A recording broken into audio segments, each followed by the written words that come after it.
വിമാനങ്ങളൊക്കെ റദ്ദാക്കുന്നു എന്നുള്ളതാണ്. UAE നിന്നുള്ള വിമാനങ്ങളും റദ്ദാക്കുന്നു. കൊച്ചി ഷാർജ വിമാനം മസ്കറ്റിൽ ഇറക്കി എന്നുള്ള വിവരം വരുന്നുണ്ട്. കൊച്ചിയിൽ നിന്ന് അബുദാബിയിലേക്ക് പറന്ന എയർ അറേബ്യ വിമാനം തിരിച്ചിറക്കി. 10:15 പുറപ്പെട്ട വിമാനമാണ് തിരിച്ചിറക്കിയത്. രാത്രി ഖത്തറിലേക്ക് പുറപ്പെടേണ്ട എയർ ഇന്ത്യ വിമാനവും റദ്ദാക്കിയിട്ടുണ്ട് എന്നുള്ളതാണ്. വിഷ്ണു പ്രകാശ് കൂടി നമ്മളോടൊപ്പം ചേരുന്നത്. വിഷ്ണു, വിമാനങ്ങളൊക്കെ റദ്ദാക്കുകയാണ്. ആ രീതിയിൽ പല നടപടികളിലേക്കും പോകുന്നു. എന്താണ് അറിയുന്നത്? ഇപ്പോൾ ഈ യുദ്ധ സമാനമായിട്ടുള്ള സാഹചര്യം നിലവിൽ വന്നതിനെ തുടർന്നാണ് ഇപ്പോൾ വിമാനങ്ങളുടെ കൊച്ചിയിൽ നിന്ന് പുറപ്പെട്ട വിമാനങ്ങൾ തിരിച്ചെടുക്കുന്ന ഒരു സാഹചര്യം ഉണ്ടാക്കിയിരിക്കുന്നത്. ഇപ്പോൾ ഖത്തറിലോട്ട് പറന്ന എയർ ഇന്ത്യയുടെ ഒരു വിമാനം മസ്കറ്റിലോട്ട് റീഡൈവേർട്ട് ചെയ്ത് വിട്ടിട്ടുണ്ട്. അതോടൊപ്പം തന്നെ അല്പം മുമ്പ് 10:15 അബുദാബിക്ക് പറന്ന ഒരു എയർ അറേബ്യ വിമാനം ഇപ്പോൾ അടിയന്തരമായി തന്നെ തിരിച്ചിറക്കുന്ന ഒരു സാഹചര്യമാണ്. ഈ യുദ്ധത്തിന്റെ ഒരു ഭീഷണി നിലനിൽക്കുന്നതിനാൽ തന്നെ ഈ വ്യോമപാതയിലൂടെയുള്ള വ്യോമപാത അടച്ചതിനെ തുടർന്നാണ് ഇപ്പോൾ വിമാനം തിരിച്ചിറക്കുന്നത്. അർദ്ധരാത്രിക്ക് ശേഷം 12:15 കൂടി ഖത്തറിലോട്ട് പുറപ്പെടേണ്ട മറ്റൊരു എയർ ഇന്ത്യ വിമാനവും ഇപ്പോൾ റദ്ദാക്കിയിട്ടുണ്ട്. കൂടുതൽ വിമാനങ്ങൾ ഇത്തരത്തിൽ ഈ വ്യോമപാത അടയ്ക്കുന്ന സാഹചര്യത്തിൽ റദ്ദാക്കാനുള്ള ഒരു സാഹചര്യമുണ്ട്. ആളുകൾക്ക് എല്ലാം ഈ വിവരങ്ങൾ പറഞ്ഞു മനസ്സിലാക്കി അവരെ അത് മനസ്സിലാക്കി തിരിച്ച് അയക്കുന്ന ഒരു നടപടിയാണ് ഇപ്പോൾ എയർപോർട്ടിൽ നടക്കുന്നത് എന്നുള്ള വിവരമാണ് നമുക്ക് എയർപോർട്ടുമായി ബന്ധപ്പെടുമ്പോൾ ലഭിക്കുന്നത്. ഏതായാലും ധാരാളം വിമാനങ്ങൾ ഈ ഗൾഫ് മേഖലയിലോട്ട് അടക്കം കൊച്ചിയിൽ നിന്ന് ഉണ്ട്. അപ്പോൾ ഈ വ്യോമപാത അല്ലെങ്കിൽ ഈ വിമാന മാർഗത്തെ തന്നെ വലിയ രീതിയിൽ ഈ ഒരു യുദ്ധം ബാധിക്കുന്ന സ്ഥിതിയാണ് ഇപ്പോൾ ഉള്ളത്. ഇപ്പോൾ ഇതിനോടകം തന്നെ 3 വിമാനങ്ങൾ റദ്ദ് ചെയ്തിട്ടുണ്ട്.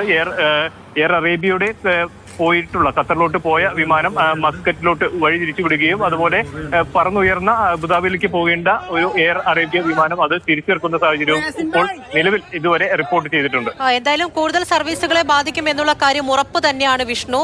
നമ്മൾ പലപ്പോഴും പകരം സംവിധാനം എന്നുള്ള നിലയിലേക്ക് ഇനി കാര്യങ്ങൾ പോകുമോ എന്നുള്ളത് പോലും വിരളമാണ്. കാരണം അത്രത്തോളം ആശങ്ക നിലനിൽക്കുന്നുണ്ട്. ഇനി വരും സർവീസുകൾ ഉൾപ്പെടെയുള്ള കാര്യങ്ങളിൽ ഏത് വിധത്തിലാണ് യാത്രക്കാർക്ക് നിർദ്ദേശം നൽകിയിട്ടുള്ളത്? ആ രീതിയിലുള്ള വിവരങ്ങൾ കൂടി ലഭിക്കുന്നുണ്ടോ?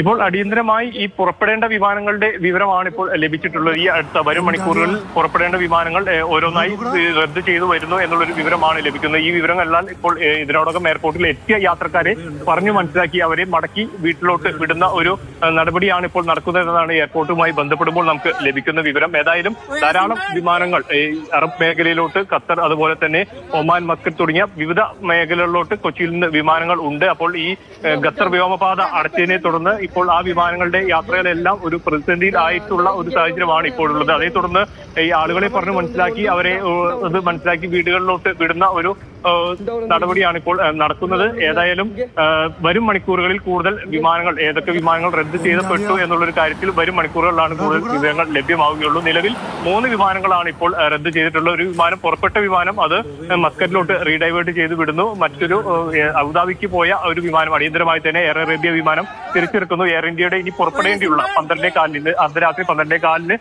പുറപ്പെടേണ്ട വിമാനമാണ്. നമുക്കറിയാം 12:15 പുറപ്പെടേണ്ട വിമാനമാകുമ്പോൾ ഇതിനോടകം തന്നെ ആളുകളെല്ലാം അതിൽ യാത്ര ചെയ്യേണ്ട ആളുകളെല്ലാം എയർപോർട്ടിലോട്ട് എത്തിയിട്ടുണ്ടാകും. അപ്പോൾ അവരുടെ ചെക്കിംഗ് നടപടിയെല്ലാം പുരോഗമിച്ച് അത് പൂർത്തിയാകുന്ന ഒരു സമയത്തോട്ട് എത്തിയിരിക്കുന്നു. പക്ഷേ ഇപ്പോൾ അടിയന്തരമായി ഒരു യുദ്ധ സാഹചര്യം വന്നതിനെ തുടർന്ന് ആ വിമാനവും ക്യാൻസൽ ചെയ്തു. ഈ യാത്രക്കാരെ എല്ലാം ഇനിയിപ്പോൾ മടക്കി വിടേണ്ട ഒരു സാഹചര്യമാണ്. മറ്റു ഇതിൽ പരിഹാര മാർഗം എന്ത് എന്നുള്ള കാര്യത്തിൽ ഒരു വ്യക്തമായിട്ടുള്ളൊരു മറുപടി ലഭിച്ചില്ല. കാരണം ഈ യുദ്ധം ഇങ്ങനെ നിൽക്കുമ്പോൾ ഈ വ്യോമപാത അടച്ച സാഹചര്യത്തിൽ വിമാനയാത്രയൊന്നും സാധിക്കുന്നതല്ല. അതിനാൽ തന്നെ ഉടനടി ഒരു പരിഹാരം ഇതിൽ ഏത് വിധത്തിലാണ് എന്നുള്ളതൊക്കെ നോക്കിക്കാണേണ്ട ഒരു കാര്യമാണ്. ഏതായാലും വിമാനങ്ങൾ ഇപ്പോൾ റദ്ദ് ചെയ്തു വരുന്നു. ഇത് ഈ യുദ്ധം ഇപ്പോൾ കേരളത്തിൽ തിരികെ എത്താം.